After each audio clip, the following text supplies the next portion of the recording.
So, ఇప్పుడు మనం rapid fire గురించి కనుక మాట్లాడుకుంటే అప్పటి నుంచి అదే నో చేస్తున్నాను. అది ఆస్క్ కేటీఆర్ అదంతా నీ కూడా. ఇష్టం. సో, కానీ 1 వర్డ్‌లో చెప్పాలి అంటే KCR, living legend 2 words.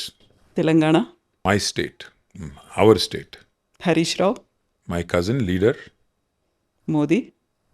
Prime minister. So, ఈరోజు కూడా మనం యోగా డేని సెలబ్రేట్ చేసుకున్నాం. మీరు చేశారా యోగా డే? చేయలేదు. ఎందుకు? నేను జిమ్ చేస్తాను, యోగా చేయను. ఓకే. సో, మీ హెల్త్ సీక్రెట్ ఏంటి అంటే? జిమ్ అమ్మ, అంతే.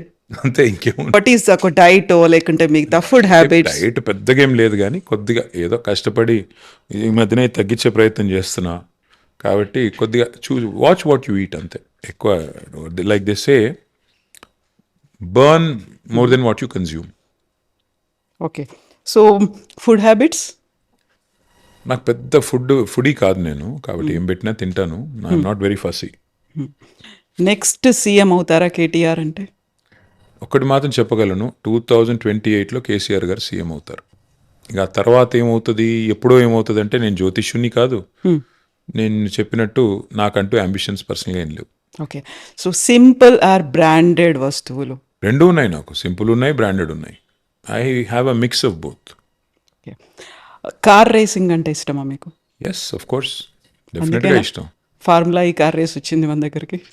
అదొక కారణం. బట్ అదర్వైజ్ కూడా ప్రపంచ పటంలో హైదరాబాద్ని పెట్టాలి, తెలంగాణను పెట్టాలి, నా రాష్ట్రాన్ని నేను గర్వంగా భారతదేశంలో ముందు పెట్టాలి, తర్వాత ప్రపంచ పటంలో పెట్టాలి. అది అంబిషన్. దాని తప్ప నా వ్యక్తిగతమైన ఇష్టాలు చాలా ఉన్నాయి. అవన్నీ నేను తీసుకొచ్చి ప్రజల మీద ఎందుకు రుద్దుతాను. కానీ ఎలక్ట్రిక్ వాహనాలు అల్టిమేట్గా ఫ్యూచర్. సో వాటికి సంబంధించి ప్రమోషన్ చేయాలి. ఎలక్ట్రిక్ వాహనాల వినియోగంలో మాత్రమే కాదు, ఉత్పత్తిలో, తయారీలో, రీసెర్చ్లో, ఇన్నోవేషన్లో తెలంగాణ అనేది ఎపిసెంటర్ కావాలి. అందుకని ఆ రోజుల్లో అట్లా ప్లాన్ చేసాం, ప్రమోట్ చేసాం, పాలసీ తెచ్చాం, మొబిలిటీ వీక్ పెట్టాం, ఫార్ములా ఈ కార్ రేస్ తెచ్చాం. కొంతమందికి అర్థమవుతుంది, కొంతమందికి అర్థం కాదు. వారి వారి స్థాయిని బట్టి ఉంటుంది. ఏం చేస్తాం. రోల్ మోడల్ అంటే ఎవరున్నారు? కేసీఆర్. ఇంకా డౌట్ ఎందుకు నీకు, ఇంకా వేరే వాళ్ళు ఎందుకు? నాకు ఇంట్లోనే అంత పెద్ద రోల్ మోడల్ పెట్టుకుని ఆయన మించి ఇంకేముంటుంది. Favourite person? ఫేవరెట్ పర్సన్ అంటే అది కూడా రోల్ బట్టి డిపెండ్ అవుద్దాం. అట్లంటే ఇప్పుడు చాలామంది ఉన్నారు. అమ్ముంది, భార్య ఉంది, కొడుకున్నాడు, కూతురుంది, నాన్నున్నారు, ఇంతమంది ఉన్నారు. ఫేవరెట్ పర్సన్ అంటే ఏం చెప్తా? ఎస్. సో, కేటీఆర్ అంటే ఏం చెప్తారు కేటీఆర్ గురించి? నా గురించి నేనా? ఏమో అంటే maybe I'm not performing to my potential. ఇంకా చాలా చేయాలి. I'm not working hard enough. So, you are not up to the mark అనుకుంటున్నారా? అంటే నేను చేసేటప్పుడు బాగానే చేస్తాను, కానీ పని స్టార్ట్ చేయడమే కష్టం. స్టార్ట్ చేస్తే బాగానే చేస్తాను. ఆ స్టార్టింగ్ ట్రబుల్ కొద్దిగా ఉంది. So, you need a push వెనకాల నుంచి ఇలా? పుష్ ఏమొద్దు, నాకు పుష్ చేస్తే ఎవడెక్కడ బాయిలో నూకుతాడని డౌట్ ఉంటుంది. కానీ కాదు, మనది మనమే సెల్ఫ్ మోటివేటెడ్ ఉండాలి కదా. మనం మొదలు పెట్టాలి పని, ఏదైనా సీరియస్గా మొదలు పెట్టాలంటే సెల్ఫ్ డ్రివెన్ ఉండాలి, మోటివేషన్ ఉండాలి. అది అప్పుడప్పుడు ఏమవుతుందంటే ఎగ్జిస్టెన్షియల్ యాంగ్స్ట్ ఉంటాం కదా, ఏం చేస్తున్నాం ఈ నాన్ సెన్స్, ఏంటి రాజకీయం, ఈ రోత, ఈ టైప్లో వచ్చినప్పుడు కొన్నిసార్లు డిమోటివేట్ అవుతాం. మళ్ళా కాదు, మా బాస్ సీఎం కావాలి, మా కేసీఆర్ గారు మళ్ళీ ఆ కుర్చీలో కూర్చోవాలి, ఈ పనికి మాలిన విధవలందరూ రాష్ట్రాన్ని నడుపుతుంటే మా బాస్ అక్కడ కూర్చోవడం ఏంటి అని బాధేసినప్పుడు మళ్ళీ అరే నథింగ్ డూయింగ్, చల్ లెట్స్ ఫైట్, ఆ టైప్లో మళ్ళీ సెల్ఫ్ మోటివేషన్ వస్తుంది. ఓకే. కేటీఆర్లో ఏదన్నా మార్పు రావాలి అనుకుంటే? అయ్యో చాలా రావాలి. ఎలా? చెప్పాను కదా, కొద్దిగా లేజినెస్ తగ్గించుకోవాలి. నేను బాగా తిరగాలి, బాగా కష్టపడాలి, ఇంకా చాలా చేయాలి. చాలా ఉన్నాయి, ఒకటెందుకు చాలా ఉన్నాయి. కేటీఆర్కి మార్క్స్ వేయమంటే ఎన్ని వేస్తారు మీరు? ఎబ్బే అట్లా నాకు నేను మార్కులు ఇచ్చుకునేంత చాలా, అది self certification is a bad thing in especially when it comes to our own selfs. I think అది చెప్పలేను, వేరే వాళ్ళు చెప్పాలి, అది నేనే చెప్తా. సో, కేసీఆర్లో ఒకవేళ ఏదైనా మార్పు రావాలి అంటే? కేసీఆర్ గారిలోనా? కేసీఆర్ గారిలో ఏం రావాలమ్మా మార్పు? పాపం ఆయన is achieved Telangana, is achieved his life ambition, then he led the state brilliantly. ఆయనలో ఏం మార్పు కావాలా? మా అందరిలో మార్పు రావాలా, మా నాయకుల్లో మార్పు రావాలా, మేము ఇంకా కష్టపడాలా. పెద్ద ఆయన మాకు ఇంత పెద్ద రాష్ట్రాన్ని ఇచ్చి ఇంత పెద్ద ప్లాట్ఫామ్ ఇచ్చాడు. ఆయనకి మేము as a token of gratitude, as a token of thanks మేము పనిచేసి వారిని మళ్ళీ తిరిగి అధికారంలో తీసుకొని రావాలా. సో, కేసీఆర్ కలవరు జనాల్ని, చాలా దూరం ఉంటారు, ప్రజల్నే కాదు యాక్చువల్గా క్యాడర్ను కూడా కలవట్లేదు. ఇవన్నీ నేను 45 ఏళ్ళ నుంచి వింటున్నా. ఎంత నాన్ సెన్స్. కేసీఆర్ గారు కలుస్తానే ఉన్నారు, వివిధ పథకాల రూపంలో ప్రజల్ని ఎవ్రీడే ప్రజల కళ్ళల్లో మెదులుతూనే ఉన్నారు. కేసీఆర్ గారు అంత ఈజీగా ప్రత్యర్థులకు ఒక పట్టాన్ని అర్థం గారు. ఆ ప్రత్యర్థుల్లో మీడియా కూడా ఉంది. దరిద్రం ఏంటంటే మీడియా ఇంకా ఆయనకు ఒక ముద్రేసి, ఆయన అంటే పడని మీడియా, తెలంగాణ అంటే ఇష్టం లేని మీడియా, వాళ్ళు పుట్టించిన కథలు ఇవి. సో కేసీఆర్ ఒకప్పుడు అందరితో ఫ్రీగా మాట్లాడేవాళ్ళు, లేకుంటే కేసీఆర్ లంచ్ పెడుతూ కూడా మీరు ఇది తినండి ఇది తినండి ఇలా అయితే ఇప్పుడు కూడా ఉంటుంది. అట్లాగే ఉన్నారమ్మా. కేసీఆర్ గారు ఏం మారలేదు. మారింది మన దృక్కోణం. ఏమవుతుందంటే మీకు ఒక చిన్న ఉదాహరణ చెప్తాను. ఇప్పుడున్న ముఖ్యమంత్రి గారు 18 గంటలు కష్టపడుతున్నారంట, అందరినీ కలుస్తున్నారంట. మరి ఎందుకు అందరూ బూతులు తిడుతున్నారు ఆయన్ని? అందరినీ కలుస్తున్నారు, మరి ప్రజలు ఎందుకు అంత అసంతృప్తిగా ఉన్నారు? నేనేమంటానంటే ఒక నాయకుడికి షో ఆఫ్ పిఆర్ ఒకటే కాదమ్మా, యాక్చువల్గా హార్ట్ ఉండాలి, హృదయంలో ప్రజల పట్ల ప్రేమ ఉండాలి.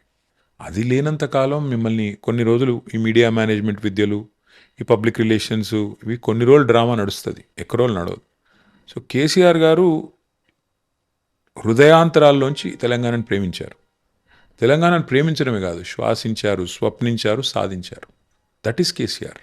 ఒక మనిషి జీవితానికి అంతకంటే ఎక్కువ అవసరం లేదు. అంత సాధించిన తెలంగాణలో అద్భుతంగా 10 ఏళ్ల పాటు పరిపాలన అందించారు. ఇవాళ ఆయన కొంత రెస్ట్ తీసుకుంటున్నారు, తప్పేంటి? తీసుకొనివ్వండి. 2013లో కేసీఆర్ గారు నాకు ఇంటర్వ్యూ ఇచ్చినప్పుడు he was in tears, Yes. ఏడ్చారు, బాధపడ్డారు. అలాంటి మూమెంట్ కేటీఆర్కి ఎప్పుడైనా కొంచెం ఏడ్చినా బాధపడ్డా? చాలాసార్లు ఉన్నాయి, ఎందుకు లేవు? చాలాసార్లు ఉంటాయి. ఇట్లా పర్సనల్ లైఫ్లో ఎందుకు ఉండవమ్మా? ఫ్యామిలీని అటాక్ చేసినప్పుడు, పిల్లలని బాడీ షేమింగ్ చేసినప్పుడు, వ్యక్తిగతంగా మరీ దరిద్రమైన చండాలమైన లింకప్లు పెట్టినప్పుడు, ఒకసారి నా కొడుకు అడిగాడు నన్ను, మీ మీద వచ్చే ఈ రూమర్స్ తప్పన్నప్పుడు మీరు ఎందుకు వాటిని ఖండించరు అన్నాడు. ఏం ఖండించాలి, ఎంతకని ఖండించాలి? ఇది ఇట్లా ఇష్టం వచ్చినట్టు మాట్లాడుతున్నారు కదా, ఎందుకు ఖండించరు అన్నాడు. ఏం చెప్పాలి చెప్పు? ఒక్కసారి చెప్తాను, 2 సార్లు చెప్తాను, 3 సార్లు చెప్తాను ఇది నాన్ సెన్స్ అని. ఎన్నిసార్లు చెప్తావు? అవతల 1000 గొంతులతో దాడి చేస్తుంటే ఏం చేస్తావు? సరే కానీ నాన్ సెన్స్ అని చెప్పి వదిలేయాలి. ఇప్పుడు కనీసం అవతల ఏదైనా ప్రూఫో, ఎవిడెన్సో, ఏదైనా చేశాను తప్పండి అనుకుంటేనేమో మాట్లాడిన అర్థం ఉంది. ఎటు పడితే అటే మాట్లాడతారు, నోటికి ఎంత వస్తే అంత మాట్లాడతారు. ఏం చేయాలి? మీకు ఎప్పుడైనా ఒక ఛాన్స్ అనేది వచ్చింది, దాన్ని ఒకటి జరిగిన దాన్ని వైపౌట్ చేయాలి, దాన్ని మార్చాలి అంటే? చాలా ఉన్నాయి, ఒకటెందుకు చాలా చాలా ఉన్నాయి. పొలిటికల్ లైఫా? చాలా ఉన్నాయి, చాలా ఉన్నాయి. అట్లా ఇంకొకటేం చెప్తాం కానీ they are many things which I would do differently if given a chance now. Many things. See చాలా మంది చెప్తుంటారు I have no regrets in life అని. Everybody has regrets, they hide it. I do have regrets, I will do things differently. నాకు ఇప్పుడు మళ్ళీ తిరిగి టైంలో వెనక్కి వెళ్ళి కొన్ని మార్చుకుంటూ రావాలంటే మార్చుకుంటూ వస్తాను. కానీ ఆ రోజు ఆ నిమిషానికి అది కరెక్ట్ అనిపిస్తుంది మనం చేసింది. ఎగ్జాక్ట్లీ. ముందుకు వచ్చిన తర్వాత వెనక్కి చూస్తే రియర్ వ్యూ మిర్రర్లో అన్ని క్లియర్ కనబడతాయి. కాబట్టి ఆ క్లారిటీ మనకు ఉండాలి. సరే మనిషి అన్నాక తప్పులు చేస్తాము, పొరపాట్లు చేస్తాము, భవిష్యత్తులో చేయకూడదు అనుకుని నడవాలి. అంతేగాని ఇప్పుడు నేను ఇది చేసేవాడిని అది చేసేవాడిని నేను చెప్తే ఎలా ఇప్పుడు? సో తమిళనాడులో విజయ్ రాజకీయాలు లేకుంటే మార్పు అనేది వచ్చిన తర్వాత, వెస్ట్ బెంగాల్లో కూడా ఒక మార్పు అనేది వచ్చింది. ఆ తర్వాత టార్గెట్ తెలంగాణ అనే దాంట్లో వెళ్తున్నప్పుడు, సో తెలంగాణ టార్గెట్ చేస్తున్నారు, లేకుంటే నెక్స్ట్ తెలంగాణలో మేమే వస్తున్నాము అనేటువంటి ఇవన్నీ ఎవరి వింటున్నప్పుడు ప్రయత్నం వాళ్ళు చేయాలమ్మా, ఎవరి ప్రయత్నం వాళ్ళు చేయాల్సిందే, తప్పేం లేదు. ఎవరన్నా చేసుకోవచ్చు ప్రయత్నాలు, దానికేముంది. ఇప్పుడు విజయ్ గారిని చూసి ప్రభావితం అయ్యే వాళ్ళు కొంతమంది ఉండొచ్చు, ఇంకొకరిని చూసి ప్రభావితం అయ్యే వాళ్ళు కొంతమంది ఉండొచ్చు, తప్పేం లేదు, చేసుకోవచ్చు, తప్పేముందండి. I don't find fault with anybody trying, nothing wrong.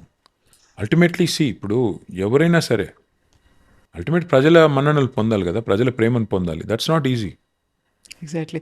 So ఇప్పుడు తెలంగాణ మీద ఫోకస్ అనేది బాగా పెరిగింది, పార్టీలు కూడా ఎక్కువ అవుతున్నాయి, అందులో నెక్స్ట్ మేమే వస్తాము అనేది మీరు చెప్తున్నారు. 2034 వరకు నేనే ఉంటున్నాను అని సీఎం రేవంత్ రెడ్డి అంటున్నారు. ఆ తర్వాత బీజేపీ కూడా వెస్ట్ బెంగాల్ తర్వాత పంజాబ్ అండ్ తెలంగాణ అని అంటోంది. ఒక ట్రయాంగిల్ ఫైట్ ఉంటుందా? మా తలరాత రాసేది అల్టిమేట్గా మా సోదరులు, మా సోదరిమణులు, తెలంగాణలో ఉన్నవాళ్ళు, వారికి ఏ రకమైన పరిపాలన కావాలని వారు నిర్ణయించుకోవాలి. కేసీఆర్ గారి పరిపాలన మీరు చూశారు, 12 ఏళ్ళుగా మోడీ గారి పరిపాలన మీరు చూశారు, ఇప్పుడు రేవంత్ రెడ్డి గారి పరిపాలన మీరు చూస్తున్నారు. మీకు ఏం కావాలో మీరు నిర్ణయించుకోండి. 3 పరిపాలనలు, 3 ప్రభుత్వాల సామర్థ్యం మీ కళ్ళ ముందు కనబడుతుంది. అల్టిమేట్గా ప్రజలు న్యాయ నిర్ణేతలు, నేనేం చెప్తాను అంతకంటే. వాళ్ళు మా తలరాత రాస్తారు, మమ్మల్ని పని చేయమంటే పని చేస్తాం, లేదు పక్కకుండానంటే పక్కకుంటాం. మాకు వాళ్ళు ఏం చెప్తే అల్టిమేట్గా అదే శిరోధార్యం. సో, ఈ ఇయర్ మీరు కంప్లీట్ చేసుకున్నారు. ఒక 20 years, 2 decades in public life, ఒక పొలిటికల్ జర్నీ అనేది. సో, ఈ ఒక్కసారి మళ్ళీ వెనక్కి తిరిగి చూసుకుంటే, మీరు అక్కడి నుంచి వచ్చేసారు. 2 మంత్స్ లీవ్ కావాలనుకున్నారు. అప్పుడు కుదరదని చెప్పారు. ఈ 20 ఇయర్స్ జర్నీ ఎట్లా అనిపించిందసలు? బోలెడన్ని హీప్స్ అండ్ బౌండ్స్ అంటారు. అప్స్ అండ్ లోస్ ఇవన్నీ ఉన్నాయి. ఈసీజీ గ్రాఫ్లా ఉండింది అంతే.